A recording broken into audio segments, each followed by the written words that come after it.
Serious ವಾತಾವರಣ ಅಲ್ವಾ? ಅದರಲ್ಲೂ ದಾರಿ ಉದ್ದಕ್ಕೂ ಇಂಟರ್ವ್ಯೂ ನೋಡ್ಕೊಂಡ್ ಬರ್ತಾ ಇದ್ದೆ. ಎಷ್ಟು ಮಾತಾಡಿದ್ದೇನೆ ಇವನು, ಭಯ ಆಗುತ್ತೆ ಮಾತಾಡ್ತಾ ಇದ್ರೆ. ಯುದ್ಧಕಾಂಡ ಏನು ಅಂತ ನನಗೆ ಪ್ರಶ್ನೆ ಸ್ಟಾರ್ಟ್ ಆಗೋಯ್ತು ಇಂಟರ್ವ್ಯೂ ನೋಡ್ಕೊಂಡ್ ಬರ್ತಾ ಇರ್ಬೇಕಾದ್ರೆ. ಯುದ್ಧಕಾಂಡ ಅಂದ್ರೆ ಅಜಯ್ ರಾವ್ ಒಬ್ಬ ಲಾಯರ್ ಆಗಿ, ಒಬ್ಬ ಜವಾಬ್ದಾರಿ ಪ್ರೊಡ್ಯೂಸರ್ ಆಗಿ, ಅರ್ಧ ಡೈರೆಕ್ಟರ್ ಆಗಿ ಅಲ್ವಾ? ಅವ್ರ ಜೊತೆ ನೀನು ಅರ್ಧ ಡೈರೆಕ್ಟ್ ಮಾಡಿದ್ಯಾ, ಸೊ ಅವ್ರಿಗರ್ಧ ನಿನ್ಗರ್ಧ ಕ್ರೆಡಿಟ್ ಕೊಟ್ಟಿದ್ದೀನಿ ನಾನು. ಆಮೇಲೆ ಒಬ್ಬ ಶಿಸ್ತಿನ ಸಿಪಾಯಿ ಆಗಿ, ಓವರ್ ಆಲ್ ಆಗಿ ಒಬ್ಬ ಫಾದರ್ ಆಗಿ, ಮತ್ತು ಒಬ್ಬ ಜವಾಬ್ದಾರಿಯ ಪ್ರಜೆಯಾಗಿ ಒಂದು ಕಾನ್ಫ್ಲಿಕ್ಟ್, ಒಂದು ಹೋರಾಟ ನಡೀತಿರೋದೇ ಈ ಯುದ್ಧಕಾಂಡ. ಕರೆಕ್ಟ್ ಅದು? That is what is happening inside you. ನೋಡಿ ಎಷ್ಟು ಸೀರಿಯಸ್ ಆಗೋದು ಜನ ಎಲ್ಲರಲ್ಲಿ.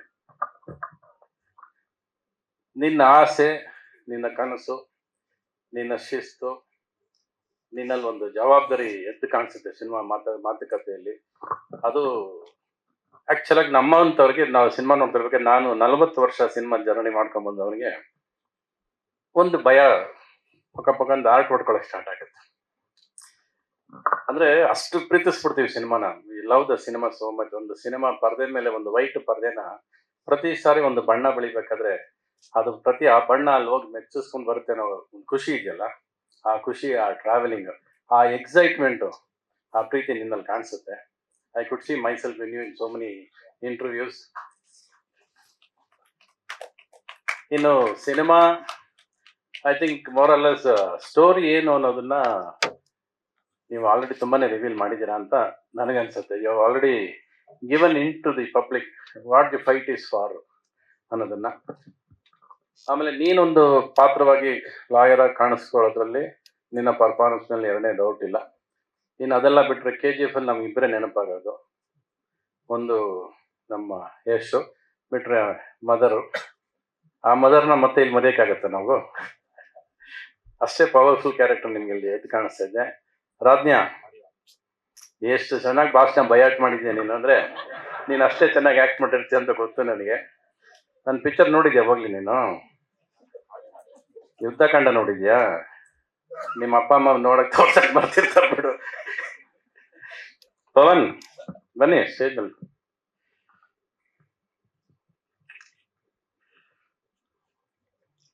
ಪವನ್ ಸಾಕು, ಆ ಬಟ್ಟು ಬೇಡ, ಈ ಬಟ್ಟು ಬೇಡ, ಆ ಬಟ್ಟು ಬೇಡ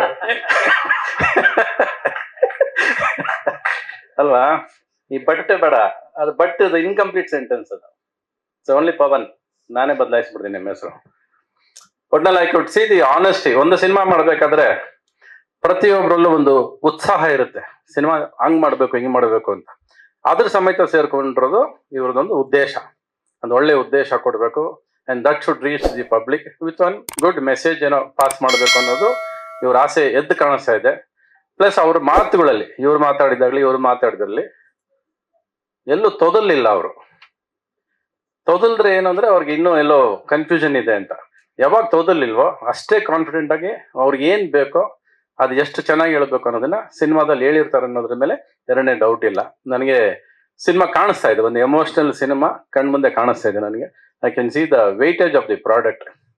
ಇನ್ನೊಂದು ನೀವು ತುಂಬಾ ಚೆನ್ನಾಗಿ ಮಾಡಿರೋದು ಸಿನಿಮಾದಲ್ಲಿ, ಇವ್ರು ಈ ಜನರೇಷನ್ ಲಾಯರ್ ಭರತ್, ಅಂದ್ರೆ ಬ್ಲ್ಯಾಕ್ ಹೇರ್ಸು, ಮಿಲಿಟರಿ ಆಫೀಸರ್ ತರ ಕಾಣಿಸ್ತಾರೆ ನನಗೆ.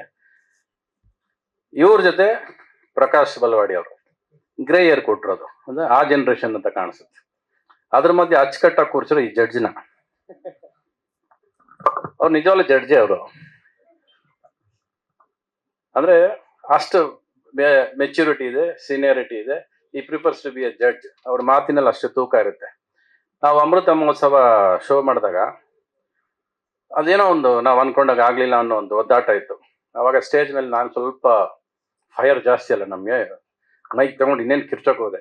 ಇವ್ರು ಕರೆದ್ರು, ಬಿಟ್ಕೊಡು ಇದು ದಾಖಲೆ ಆಗೋಗುತ್ತೆ, ಅಮೃತ ಮಹೋತ್ಸವ ಎಷ್ಟು ವರ್ಷ ನೋಡಿದ್ರು ನಿನ್ ಕೋಪನೇ ಜಾಸ್ತಿ ಕಾಣಿಸ್ಬಿಟ್ಟು ಬಿಟ್ಬಿಡೋದು, ಏನಾರು ಆಗ್ಲಿ ನಾವು ಬರೋಣ ಅಂತ. ಆ ಮಾತನ್ನ ಇವತ್ತಿಗೂ ಮರೆಯಲ್ಲ. ಅಂದ್ರೆ ಈ ರಿಮೆಂಬರ್ಸ್ ದಿ ಎಂಡ್. ಒಂದಷ್ಟು ವರ್ಷ ಆದ್ಮೇಲೆ ನೋಡಿದಾಗ ಅದು ಚೆನ್ನಾಗಿ ಕಾಣಿಸಲ್ವೇನೋ, ಯಾಕೆ ಬಿಟ್ಟಾಕ್ಬಿಡು, let the pain be with us ಅಂತ.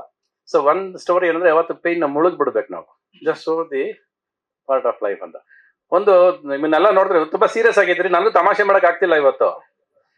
ದಾರಿ ಹೋದಕ್ಕೆ ಇಂಟರ್ವ್ಯೂ ನೋಡ್ಕೊಂಡ್ ಬಂದ್ಬಿಟ್ಟು ತಮಾಷೆ ಎಲ್ಲಿ ಮಾಡ್ಲಿ ನಾನು, ಅಲ್ವಾ? ಸಾಲ ಮಾಡಿದ್ದೀನಿ ನಾನು, ಸಾಲ ಮಾಡಿದ್ದೀನಿ ಅಂದ ತಕ್ಷಣ ನನ್ನ ಸಾಲ ಎಲ್ಲ ನೆನಪಾಗ್ಬಿಟ್ಟು ನಾನು ಈಗೆಲ್ಲ ಲೆಕ್ಕ ಹಾಕೊಂಡು ಕೂತಿದ್ದೆ ನಾನು. ಸಾಲ ಮಾಡಕ್ ತಾಕತ್ ಬೇಕು ಅಂತ, ಅಯ್ಯೋ ನನಗೆ ಸಾಲ ತೀರ್ಸಕ್ ತಾಕತ್ ಬೇಕು. ಇಷ್ಟೊಂದು ಸೀರಿಯಸ್ ಆಗಿ ಒಂದು ಸಿನಿಮಾ ಮಾಡ್ಬೇಕಾ, ಇಷ್ಟೊಂದು ಬೇಕಾ ಅನ್ನೋದು. ಪ್ರತಿ ದಿವಸ ನಾವು ಸಿನಿಮಾ ಮಾಡ್ತಾನೆ ಇದೀವಿ, ಸಾಲದಲ್ಲೇ ಬದುಕಿದೀವಿ, ಸಾಲದಲ್ಲೇ ಹೋರಾಡ್ತಿದ್ದೀವಿ. ಬಟ್ ಇವನ್ ಯಾಕೆ ಬೇಕು, ಇಷ್ಟೊಂದು ಯಾಕೆ ಬೇಕು? ಓಕೆ, ಅದು ಅವ್ರ ಕಾನ್ಫಿಡೆನ್ಸ್. ಸಾಲ ಮಾಡೋದಲ್ಲ ತಾಕತ್ತು, ಸಾಲ ತೀರ್ಸೋ ತಾಕತ್ ಕೊಡ್ಬೇಕು ಇವಾಗ ನಿನಗೆ. ಸೊ ಆ ಸಾಲ ತೀರ್ಸು, ಮತ್ತೆ ಸಾಲ ಮಾಡ್ತೀನಿ ಅಂತ ಹೇಳು ಬೇಡ. ಎಲ್ಲೋ ಅಷ್ಟು ದುಡ್ಡು ಸಂಪಾದನೆ ಮಾಡ್ಕೊ, ಅಷ್ಟು ಸಂಪಾದನೆ. Why struggle your life? ಯಾಕಂದ್ರೆ ಕೋಟಿಗಟ್ಟಲೆ ಸಿನಿಮಾ ಮಾಡ್ಕೊಂಡ್ ಬಂದಾಗ ನಮ್ಮಪ್ಪ ದುಡ್ಡು ಹಾಕ್ತಿದ್ರು. ನಂಗೆ ಆ ದುಡ್ಡಿನ ಬೆಲೆನೇ ಗೊತ್ತಿರ್ಲಿಲ್ಲ, ಕೊನೆವರೆಗೂ ಗೊತ್ತಿಲ್ಲ. ಇವತ್ತು ದುಡ್ಡಿನ ಬೆಲೆ ಗೊತ್ತಿಲ್ಲ ನನಗೆ. ಹಂಗೆ ಬೆಳ್ಕೊಂಬಂದೆ. ನನಗೆ 100 ಟ್ಯಾಂಕ್ ನೀರು ಬೇಕು, ನನಗೆ 100 ಜನ ಡ್ಯಾನ್ಸರ್ಸ್ ಬೇಕು. ನಮ್ಮಪ್ಪ ಅದು ಎಲ್ಲಿಂದ ತರ್ತಿದ್ರು, ಹೆಂಗ್ ಮಾಡ್ತಿದ್ರು ಏನು ಗೊತ್ತಿಲ್ಲ. ಏನೋ ಮಗ ಕನ್ಸ್ ಕಾಣ್ತಿದ್ದಾನೆ, ಅವನ ಆಸೆ, ಅವ್ನಿಗೆ ಏನ್ ಬೇಕು ಕೊಡ್ರೋ, ಇಷ್ಟೇ. ಅದ್ರಿಂದ ಎಷ್ಟು ಸಾಲ ಮಾಡ್ತಿದ್ದಾರೆ, ಅವ್ರು ಎಷ್ಟು ಕಷ್ಟ ಪಡ್ತಿದ್ದಾರೆ ನನ್ಗಂತೂ ಗೊತ್ತಿರಲ್ಲ. ಬಟ್ ದ ಡೇ ಕೇಮ್, ಪ್ರತಿ ಪೈಸಾಗೂ ಗೊತ್ತಾಯ್ತು ನನಗೆ. ನನ್ನ ಜೇಬು ಖಾಲಿ ಆದಾಗ, ಅರೆ ಇವಾಗ ದುಡ್ಡು ಇಲ್ವಲ್ಲ. ಎಷ್ಟೇ ದುಡ್ಡು ಇಲ್ಲದೆ ಹೋದ್ರು ಕೂಡ ಸಿನಿಮಾ ಮಾಡೋ ಹುಚ್ಚಂತ ನಮ್ಮನ್ನು ಬಿಡಲ್ವಲ್ಲ. ಸೊ ಇರೋ ದುಡ್ಡಲ್ಲೇ ಸಿನಿಮಾ ಮಾಡ್ಬೇಕು ಅನ್ನೋದು ಕನ್ಸು ಕಂಡಕ್ಕೆ ಸ್ಟಾರ್ಟ್ ಮಾಡಿದ್ ನಾನು. ಅಂದ್ರೆ ದುಡ್ಡು ಇಲ್ಲ, but make money in what you have. ನಾಳೆ ಬೆಳಗ್ಗೆ ನಮ್ಮ ಹತ್ರ ದುಡ್ಡು ಇಲ್ಲ ಅಂದ್ರೆ ಅಷ್ಟಲ್ಲೇ ಸಿನಿಮಾ ಮಾಡೋದನ್ನು ಕಲಿಬೇಕು. Because spending money is not important, content is important. ನಮ್ ಜನಕ್ಕೆ ಏನ್ ತಲುಪಿಸ್ತೀವಿ, ನಮ್ಮ ಎಮೋಷನ್ ಏನ್ ರೀಚ್ ಆಗುತ್ತೆ, ಅವ್ರಿಗೆ ಎಷ್ಟು ಮನಸ್ಸು ಹಿಂಡ್ತೀವಿ, ಅದು ತುಂಬಾ ಇಂಪಾರ್ಟೆಂಟ್. ನಾನು ನಿನ್ ಸಿನಿಮಾ ಟ್ರೈಲರ್ ನೋಡ್ಬೇಕು ಅನ್ಸಿದ್ದು, ನಾನು ಮಂಜಿನ ನೀ ಟ್ರೈಲರ್ ಬಿಟ್ಟಿದ್ದೆ. ನಾನು ಒಂದು ಹೆಣ್ಣಿನ ಕೂಗು, ಮಗುವಿನ ಅಳು, ಅದಕ್ಕೆ ಕರಗದಿರೋ ಮನಸ್ಸೇ ಇಲ್ಲ ಅಂತ ಹೇಳಿದ್ದೆ ನಾನು. ಅದೇ ನಿಮ್ ಸಿನಿಮಾ ಕಾಪಿ ಹೊಡೆದಿದ್ದೀರಾ ಅಂತ ಅನಿಸ್ತು ನನಗೆ.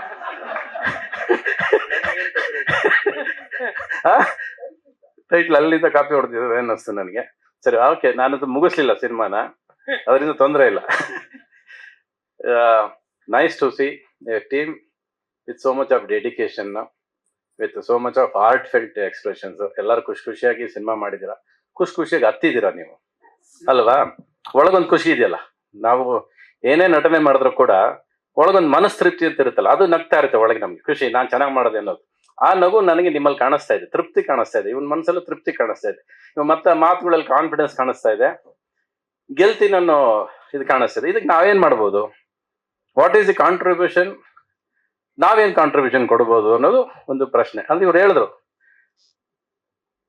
ಏನೋ ಪ್ರತಿಯೊಬ್ಬರು ವ್ಯಕ್ತಿನೂ ಸಿನಿಮಾ ಜವಾಬ್ದಾರಿ ಇದ್ರೆ ನೋಡ್ಲೇಬೇಕು. ಇದು ಅವ್ರು ಹೇಳಿದ್ರು. ನಾನು ಇಲ್ಲೇ ಒಂದು 5 ಟಿಕೆಟ್ ಗೋಲ್ಡ್ ಕ್ಲಾಸ್ ತಗೊಂಡ್ಬಿಡ್ತೀನಿ.